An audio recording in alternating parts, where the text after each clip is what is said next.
Hello, I tried to cook laing today kasi na-inspire ako sa video ni The Lovely Life. Madali naman siya lutuin. I think the most important tip is wag haluin for the first 40 minutes. Step 1, put all of the aromatics, onion, ginger, garlic, and then you can use bagoong or shrimp. And then for me, I also added beef giniling.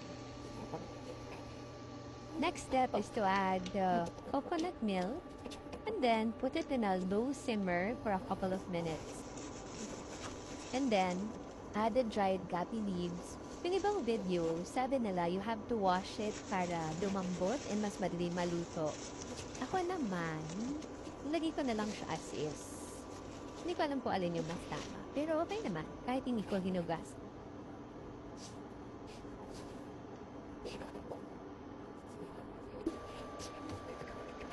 And then after ilagay, iwanan nyo lang siya. Wag na wag daw hahaluin kasi dun ata kumakatit yung laing. While waiting, I'm also cooking nilaga, pork nilaga on the side. So after 40 minutes, feeling ko masyadong low yung heat. Therefore, I don't think naluto na siya. So I just continued cooking. Hindi ko pa rin siya hinalo. After I think an hour, feeling ko kasi tuyo na siya. So, yun na, hinalo ko na. And true enough, malapit na siyang masunog. Okay. Ano siya? I added more kokomama, coconut milk, para mas maging creamy. And then, tinali ko lang siya lutuin. Ayan, as you can see, medyo tuyong-tuyo na siya, marapit na siyang masunog. Actually, meron na siyang taste of pinausukan. Then, malapit na talagang masunog.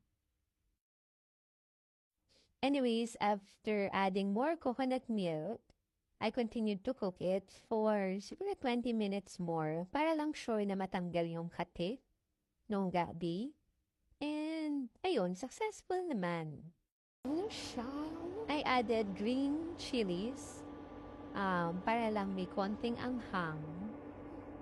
And then, yun na. After 20 minutes, it's ready and walang kate. This is my laing recipe.